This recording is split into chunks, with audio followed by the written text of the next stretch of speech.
Good evening everyone. So part 3 अब start करते हैं, ठीक है। So this is chapter 6B। इससे पहले का अभी तक मैं कर चुका हूँ। इसमें सिक्योरिटीज अपीलेट ट्रिब्यूनल का थोड़ा बहुत करूँगा मैं। एंड में जो मिसलेनियस प्रोविजंस हैं वो मैं लास्ट लेक्चर में along with securities appellate tribunal rules उसके साथ कवर करूँगा। आई नो वो सिलेबस में नहीं है आप लोगों के, बट स्टिल जब आप ये वाला पोर्शन कवर कर रहे हैं ना, तो इट इज़ बेटर कि ट्रिब्यूनल रूल्स भी कर लो एक बार, क्योंकि 2023 के सिलेबस में था। ओके, चलिए स्टार्ट करते हैं। ये अमेंडमेंट देख लेना एक बार, 116, ठीक है, 2017। जो ये फाइनेंस बिल आया था हमारे जेटली साहब लाए थे, ठीक है, जहाँ से सब पिटारा खुला था, वो देख लेना एक बार। ये सेक्शन बताता है कि भाई एक सिक्योरिटीज अपीलेट ट्रिब्यूनल होगा, बहुत जनरल नेचर में बताता है। कॉम्पोजिशन क्या होगा, एक प्रिसाइडिंग ऑफिसर होंगे, जुडिशियल मेंबर्स होंगे और टेक्निकल मेंबर होंगे, ठीक है। प्रिसाइडिंग ऑफिसर बेंचेस डिसाइड करेंगे, बेंच में एटलीस्ट कॉम्पोजिशन होगा 1:1, एक होगा जुडिशियल मेंबर, एक होगा टेक्निकल मेंबर। यही सारी चीज़ें यहाँ पे लिखी हैं। There is no need for wasting your time, इसलिए मैं ये सब लाइन बाय लाइन नहीं पढ़ रहा हूँ, ठीक। पढ़ लेना अपने आप। कहाँ पे प्रिसाइड करेगा, मुंबई में उसकी बेंच होगी, और अगर कंसल्टेशन करके प्रिसाइडिंग ऑफिसर के साथ करना चाहे तो सेंट्रल गवर्नमेंट कहीं और भी इस्टेब्लिश कर सकती है, ठीक है। Now section 15M is important. 15M में क्या बोलता है कि क्वालिफिकेशन क्या होगी प्रिसाइडिंग ऑफिसर की, जुडिशियल मेंबर की और टेक्निकल मेंबर्स की, ठीक। देखिए, सबसे ऊपर सबसे हायरार्की में पिरामिड बनेगा, ठीक। यहाँ पे बस उल्टा होगा, इनकी रिक्वायरमेंट्स, इनकी क्वालिफिकेशन सबसे ज़्यादा होगी, इनकी थोड़ी कम, उससे ज़्यादा, मतलब just on the level of the उनकी क्वालिफिकेशन, मतलब लॉ बेस्ड पे।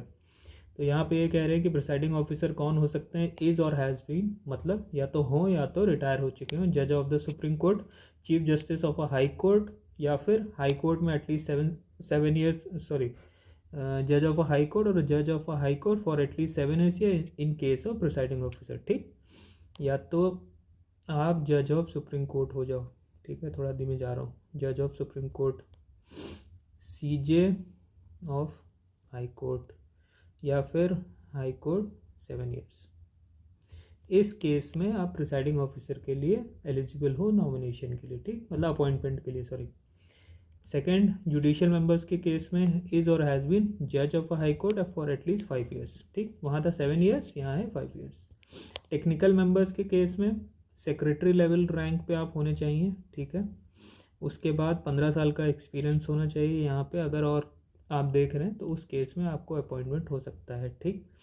प्रिसाइडिंग ऑफिसर और जुडिशियल ऑफिसर्स का जो अपॉइंटमेंट होगा वो सेंट्रल गवर्नमेंट करेगी in consultation with chief justice of India और हिज नॉमिनी, ठीक है। सी, और अगर वो नहीं है तो सीनियर मोस्ट जज जो भी होंगे वो होंगे, ठीक। टेक्निकल मेंबर्स को भाई, एक जो मेंबर्स का, जो technical members of the securities appellate tribunal search come selection committee में बनेगी, उसके मेंबर्स ये होंगे। प्रिसाइडिंग ऑफिसर होंगे ही होंगे, ऑब्वियसली, उनके बिना कैसे होगा अपॉइंटमेंट। फिर एक डिपार्टमेंट ऑफ इकोनॉमिक अफेयर्स के सेक्रेटरी साहब, फिर डिपार्टमेंट ऑफ DFS के सेक्रेटरी साहब, उसके बाद लेजिस्लेटिव डिपार्टमेंट और secretary of department of legal affairs, ठीक, ये सब मिलके बनाएंगे। उसमें सेक्रेटरी कन्वीनर कौन होगा देख लीजिए यहाँ पे, ठीक। सेम चीज़ जो मैं पहले बता चुका था SCRA एक्ट में, वही सारी चीज़ें यहाँ पे रिपीट होंगी। अगर किसी डिफेक्ट की वजह से कॉम्पोजिशन नहीं, तो दैट डजेंट मीन कि, मतलब इसमें कुछ डिफेक्ट है तो दैट डजेंट मीन कि जो अपॉइंटमेंट हुआ है वो इनवैलिडेट हो जाएगा, ठीक है।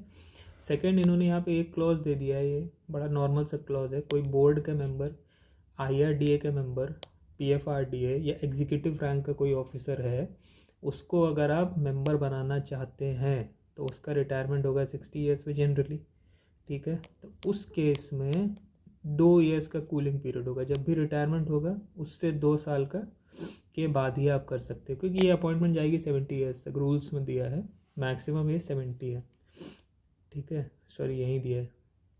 उसके बाद 5 साल के लिए आप होल्ड करोगे ऑफिस, मैक्सिमम 5 साल, उसके बाद रीअपॉइंटमेंट भी 5 years हो सकता है, और मैक्सिमम एज क्या है 70 years, ठीक। इस केस में कहा है सबकी, जुडिशियल, प्रिसाइडिंग ऑफिसर और टेक्निकल मेंबर, ऐसा कोई डिफ्रेंसिएशन नहीं किया है कि एक को 65 पे करेंगे, एक को 62 पे करेंगे, एक को 68 पे करेंगे, नहीं, ये सब कन्फ्यूजन नहीं किया, सिंपल स्ट्रेट फॉरवर्ड बोला, 70 years maximum. Salary allowance is not important, filling of vacancy not important, अगर कोई कैजुअल वैकेंसी होगी तो सीनियर मोस्ट जो जुडिशियल ऑफिसर होगा, मेंबर होगा, उसको बना दिया जाएगा। रेजिग्नेशन और रिमूवल आपका सिक्योरिटीज़ कॉन्ट्रैक्ट रेगुलेशन एक्ट में मैं ये सब पढ़ा चुका हूँ ऑलरेडी। नहीं देखा है लेक्चर तो एक बार देख लो, अगर नहीं उसको भी नहीं देखना है तो एटलीस्ट ये जो हाईलाइट किया है यहाँ पे पढ़ लेना, ठीक है। इतनी मेहनत कर लेना, लेक्चर नहीं देख रहे हो दैट्स अ डिफरेंट थिंग, इतनी मेहनत कर लेना, पॉज करके या स्पीड जो भी जैसे भी देखना है आपको। सेंट्रल गवर्नमेंट को आप रिज़ाइन कर सकते हो 3 महीने में, या तो वो आपको हटा सकता है या तो 3 महीने में आप नोटिस दे के हट जाओ, ठीक है। किस किस ग्राउंड्स पे हटा सकता है? इंसॉल्वेंट हो जाओ, या तो आप फिजिकली और मेंटली इनकेपेबल हो जाओ, वहाँ पे आई थिंक फिजिकली ग्राउंड नहीं है, देख लेना एक बार। कन्विक्टेड और moral turpitude, opinion central government का आप हो, ये ग्राउंड आई थिंक एक्स्ट्रा है। फाइनेंशियल आपने कोई इंटरेस्ट ले लिया जिसकी वजह से आप वो चीज़ होल्ड नहीं कर सकते, ठीक। Reasonable opportunity, principle of natural justice, हर जगह SCRA से मैं यही चीज़ बोल रहा हूँ, प्रिंसिपल ऑफ नेचुरल जस्टिस हर जगह आएगा, उसके अलावा अपॉइंटमेंट, रेजिग्नेशन, रिमूवल कुछ नहीं होगा, ठीक है।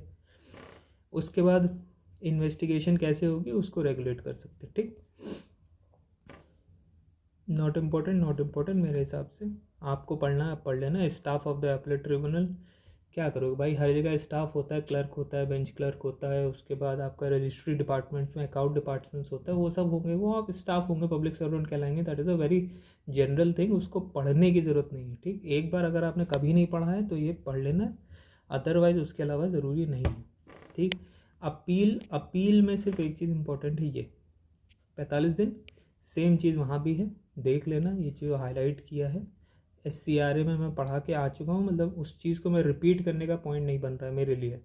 मेरा भी टाइम वेस्ट होगा, आपका भी टाइम वेस्ट होगा, और टाइम वेस्ट करना is like a crime I think, ठीक है। तो यहाँ पे पर्सनल एग्रीव, जो भी पर्सनल एग्रीव्ड है इन तीनों के, ये एक्स्ट्रा ग्राउंड है। IRDA की जो अपील्स आएंगी वो भी SAT के पास आएंगी, ठीक। एडजुडिकेटिंग ऑफिसर ने कुछ कर दिया या फिर अमेंडमेंट से पहले कुछ हुआ था, ये आप अपील कर सकते हो, ठीक। आपको किसी रिकग्नाइज स्टॉक एक्सचेंज ने लिस्ट करने से मना कर दिया तो भाई SAT के पास चले जाओ, ठीक। किसी इन्वेस्टिगेटिंग ऑफिसर ने आपको वो पेनल्टी मारी, SAT के पास चले जाओ, ठीक। वही सारी चीज़ें यहाँ दिखी। कितने दिन में जाओगे? 45 डेज में, ओके। उसके बाद सेम चीज़, वही चीज़ बोलिए कि भाई एक्सपीडिशियस तरीके से चलोगे और कोशिश करोगे भाई 6 महीने में केस को ख़त्म कर दो, ठीक। Procedure on power of securities appellate tribunal, ये सारी चीज़ें वहाँ भी थी, यहाँ भी थी, मैं नहीं रिपीट करूँगा, ठीक। सेम वही principal of natural justice follow करना है, सिविल कोड के प्रोसीजर से बाउंड नहीं है, बट रीजनेबल अपॉर्चुनिटी देनी है। ये सारी एक्स्ट्रा पावर्स हैं, देख लेना एक बार। कुछ 1-2 पावर्स एक्स्ट्रा हैं जो कि SCRA से ज़्यादा हैं। सारी प्रोसीजिंग जुडिशियल इन नेचर होंगी, किन किन सेक्शन के अंदर, किन प्रोविजंस के अंदर लिखा है, ठीक। एक जो एक्स्ट्रा क्लॉज है यहाँ पे, ये अगर डिफरेंस ऑफ ओपिनियन आता है तो प्रिसाइडिंग ऑफिसर के पास दे दो मैटर, प्रिसाइडिंग ऑफिसर डिसाइड करेगा, वो खुद से डिसाइड कर दे या किसी और मेंबर को वो मैटर उस पॉइंट के ऊपर सुनने को दे दे, ठीक है। 1:1 चल रहा था, ठीक, मैच टाई चल रहा था, किसी और को दे दिया बेंच को, उसमें एक और पर्सन था, उन्होंने सुन लिया, उन्होंने या तो इधर डिसाइड करेंगे या तो इधर डिसाइड करेंगे, ठीक। 2:1 हो गया, डिसाइड हो गया। Right of legal representation same to same, ठीक। Chartered CA, CS, cost accountant, legal practitioner, ठीक।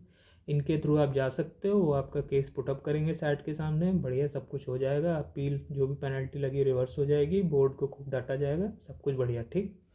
तो आप लोग ऑफिसर बन के जाएंगे तो ये सारी गलतियाँ मत करना। उसके बाद जो भी सब हैं प्रिसाइडिंग ऑफिसर, मेंबर्स, स्टाफ, सब पब्लिक सर्वेंट, ठीक। पब्लिक सर्वेंट है मतलब IPC में कवर हो गए, ठीक। Civil code not to have jurisdiction, appeal कितने दिन में करनी है? 60 डेज़ में, और एक्सटेंशन कितने दिन का दिया जाएगा? 60 डेज़ का, ठीक है। मिसलेनियस प्रोविजंस में आप चाहो तो मैं धीमे धीमे ये कर देता हूँ, चाहे तो ये स्पेसिफाइड पार्ट जो है वो एक बार देख लेना, क्योंकि टू बी वेरी फ्रैंक मैं पूरा नहीं पढ़ पाया due to paucity of time, जितना मैं पढ़ पाया उतना कवर कर दिया मैंने, और कोई पॉइंट नहीं है मैं उसको हाफ मतलब आधा पढ़ाऊँ, क्योंकि खुद मुझे ही नहीं सही से क्लैरिटी आएगी तो आपको पढ़ाने का कोई पॉइंट नहीं है, ठीक है। सो इतना कर दिया इसको, और SAT के जो रूल्स हैं वो मैं मोस्ट प्रोबेबली कल मॉर्निंग में बना दूंगा, अपलोड कब करूँगा I don't know. So this is it. कोई क्वेरी हो तो कमेंट कर सकते हो, और प्लीज़ अगर हो पाए तो भाई सब्सक्राइब कर दो, थोड़ा मोटिवेशन मिलेगा वीडियोस बनाने कंटिन्यू करने का। Thank you so much, have a good day.